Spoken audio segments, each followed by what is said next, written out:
What's good, everybody? It's your brother Mad Black, the most dangerous, most toxic black man on the internet, and I'm black up in your face again with some more pro black commentary. Recently, the clothing company Abercrombie released an advertisement on their social media, and it featured a big beluga whale sized Becky in some of their gear, and it does not look appealing whatsoever. So be prepared when you look at it. This uh, this young woman, I can tell just by her face, she's young, and she's stuffed into these clothes. The shirt looks like it's about to explode. The pants looks like she has a butt in the front of her pants there. It doesn't even look like a stomach. I don't know what's going on with that, but it's rough. It's a rough photo, and it's caused a bit of controversy on social media. Now, Abercrombie has been backpedaling off of this picture. First, they said that this is not an ad. They were just trying to be supportive of all the people who buy their clothing and, trying to showcase different body types that wear their clothing. So they said it wasn't an ad. Now they've taken the whole picture down now, and I guess they somewhat admitted that it was an ad. Now that they've deleted it, but now that it's not there anymore, because people jumped on this and were going berserk.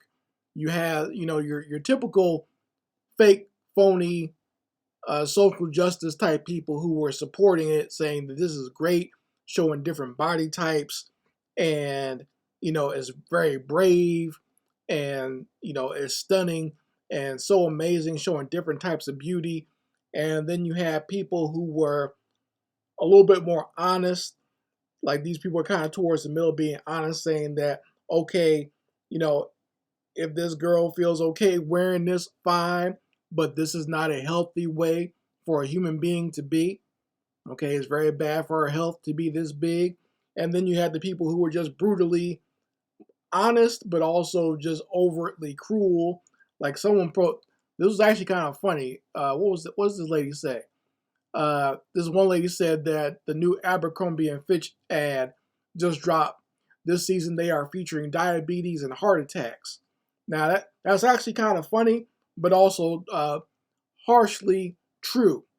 Okay, because if you are at this weight, you are at greater risk for things like diabetes and a heart attack. Okay, you're putting strain on your body, not to mention the damage you're doing to like your joints and your spine and everything else. All right. So, you know, the whole firestorm went on Twitter and other social media apps, and people jumped on Abercrombie saying that they're promoting or trying to normalize obesity, and now the ad has been taken down. And before we get any further, I realized that to some of these black males out here, I know this is your dream girl. Okay, I know to a lot of the swirling black men, this is your dream girl. This is what a lot of your wives wind up looking like. I understand that, and I'm not trying to offend you when I talk bad about this big manatee-sized Becky, but we have to be honest that this is not a healthy look. And for those of you that might try to deny it, though, you can't deny it. Okay, I've been to Walmart. I see you guys booed up at restaurants and everything else. We've seen you walking around town. All right, we see you guys trying to holler at these types of women. I know you want people to believe you're getting the skinny type Beckys. The ones that you see in these porno movies or in these in stock photos and whatnot. But the truth is, this is what you're getting. And I see you guys married and booed up. This even if your Becky is skinny, this is what they wind up looking like after they pop out a couple of kids. So I know this is your dream girl. I know it because like I said, I've seen it around town. But don't get too offended or crushed when I talk about this. And I realize this is not all black men, but to the swirling black men, a lot of times this is what you guys wind up with. And don't think I don't see it out there, okay? But the ad was taken down, and you know, I just want to bring this up and say that this is what happens in the white community when the white community tries to push obesity or large women onto the front face as the beauty standard for white women. They don't want that. They never want that to happen, okay?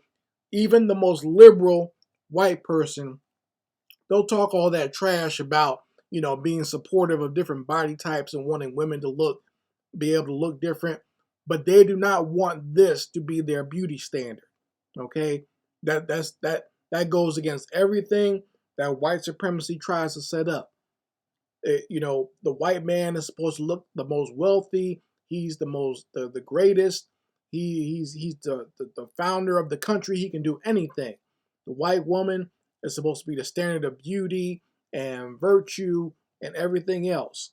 They do not want a big beluga whale, manatee sized, butt in the front white woman to be the standard of white beauty. Okay, they don't want the honey boo boo types. Okay, that's for black folks. Okay, these are the leftover white women that they'll give to black men, or when they promote black women or they put black women next to white women, they always get the big mammy type to be there. Okay, that's where people like Lizzo and Gabourey Sidibe and others come in. And when they make sure that the black woman who's big is a big clown buffoon. Okay, they put them out there and they want them to shine and give them all the attention in the world and give them enough rope to hang themselves, enough fried chicken and everything else to act like a complete buffoon on TV. That's why every time you see Lizzo, she's always twerking her big butt. She's got her butt hanging out of a hole in her pants or in her dress. She's doing stuff like eating chicken and acting a fool on her social media, okay, or posing naked or whatever. It's always a clown show with the big black woman. They want to put that out there because they want that to be the visual of black women, and a lot of people will fall for that because they feel that's showing confidence or that's showing a different type of beauty or a different beauty standard. But I don't buy that. Like I said, it's a way to degrade black women, to show them in that light. That's why I said it's almost like a comedy show or a minstrel show, really. Because if you look back at the old minstrel shows, they had the big black mammy. Even with if you watch Gone with the Wind with Hattie McDaniel playing the mammy in that movie, she's ridiculous in that movie. The stuff she's saying and doing, it's like really, is this how black slaves talked back then? I don't even believe that because based on some of the slave narratives I've read, not all black slaves, or the ones that worked in the house, talked like that. But it was just so over the top and ridiculous. It was a minstrel show, all right, and that's basically how Lizzo acts. It's like one big minstrel show, or that disgusting movie Precious. Till this day, I've never seen the whole movie of Precious, but the scenes that I saw were ridiculous. She's stealing buckets of chicken, right? Like I said, that you can almost add a laugh track to that because it's so ridiculous. If you look back at shows that like Monique was on, like the Parkers, that was almost that pushed the boundaries almost to the point of being a minstrel show with two large black women. And a lot of Monique's early career, she kind of played that role of the large black woman who was kind of a buffoon in a lot of the things that she appeared in. And I'm kind of glad she wised up. I noticed as soon as she wised up and didn't want to be that anymore, where she wanted to be a serious actress and lose the weight and start talking with some sense, they got her out of Hollywood. No matter what anyone else says or thinks about, she's got a bad attitude or doesn't want to play along, whatever. When she stopped wanting to be the mammy, they kicked her to the curb. Likewise, when you have a lot of these women on these TV shows, like those talk shows, sit down talk shows that come on every day, like The View or The Talk, they always got one big black mammy on there to act a goddamn fool. And usually it's a bunch of white women, or they'll be like white women, an Asian woman, and they'll have a big black mammy. First it started out with like Star Jones, then they had Whoopi Goldberg is pretty much the big black mammy. What's her name? Sherry Shepherd. I guess she wasn't so much fat, but she had the linebacker build. They had Cheryl Underwood. She's on the talk. And Cheryl Underwood, she used to be skinny when I remember from way back when she was just doing comedy shows. But now she has no neck. She's just head and shoulders. And she buffoons and coons on this show, like acting like a minstrel show.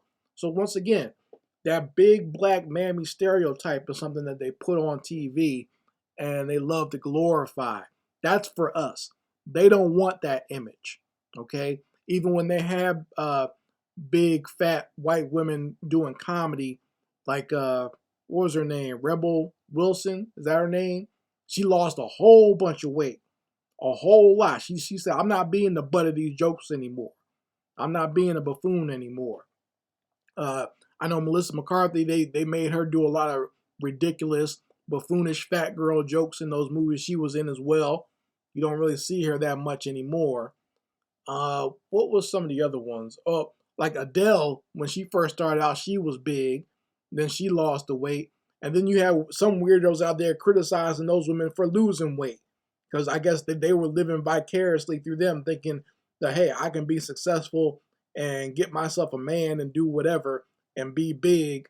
But once again, that's not healthy to be. That's why these women lose weight.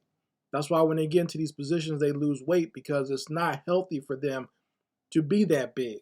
And a lot of times they're dealing with a lot of issues behind the scenes or mentally. That's where a lot of weight gain comes from. Like maybe you don't get addicted to alcohol or drugs, but you might get addicted to food. You might just start eating whatever. So there's a lot of mental issues that goes with that as well. And a lot of people want to mask those issues by saying like, well, I'm fine the way I am, or I feel confident in the way I am. But if you can't walk up the stairs without damn near running out of breath or having a heart attack, or your knees are sore at the end of every day, your ankles are swollen, you see what I'm saying? Or, you know what I'm saying? You can't go to the bathroom properly. You're always constipated, or something's always wrong with your digestive system. You can't sit on anything without breaking it. That's a problem. And when I say stuff like this, I'm not joking. I'm not trying to be funny when I say this stuff. I'm saying this as to say that there's a healthy way to be. Okay, you're putting your life in danger. I mean, you're in your bed. You got to wear a CPAP machine. People just think it's okay to have all that weight around your neck and on your face. It's choking you. It's doing damage to you. It's cutting off your air when you lay down. That's why, excuse me. That's why it feels like you have so much weight on you when you lay down on your back. You're scared to lay down on your back. See what I'm saying? And it's pressing down on your diaphragm and whatnot. So you got to be careful with that. And not to mention the weight that's pressing down on your spine. I mean, the human spine goes through a lot anyway, just with someone with a normal weight. But if you're adding extra pounds to that, you're doing damage to your spine. And you're going to be in a world of trouble by the time you're a senior citizen. So these are the things you need to think about. It's not just about you being confident or looking good or loving different body types. A lot of that is nonsense. Okay, that's society trying to rationalize ridiculousness or trying to steer its way into going along with something silly. All right, it's like the whole story the emperor has no clothes or whatever. People just convince themselves this is okay when literally it's not. All right, so think about these things. I'm not coming down on you if you're a big lady or whatever. You've heard this video. I'm not trying to destroy your confidence or tear you down, but I can tell you it's not healthy. I've been big, so I'm telling you this from experience. It's not a good thing to be. All right, I can't tell you how much better I feel after losing a lot of that weight. All right, so this is something that I'm saying with concern, but also letting you know the social aspects of it, saying that white people do not want Becky the Blob to be their beauty standard. Okay, they don't want someone looking like the Pillsbury Doughboy or looking like the Stay Puft Marshmallow Man from Ghostbusters being their beauty standard. All right, they rather the skinny white girl who looks like she just smoked a whole bunch of methamphetamines to be the beauty standard than big beluga Becky's. But they push that nonsense on us, and we're just always expected to go along with it. All right, it's the same thing. They do the same thing with the LGBT as well. They push that nonsense on us and try to make sure that their men still look masculine and all our men are effeminate. But that's a whole different video. But you let me know how you feel about it in the comments section. Anyway, Mad Black, and I will be back with my foot on these devils' back.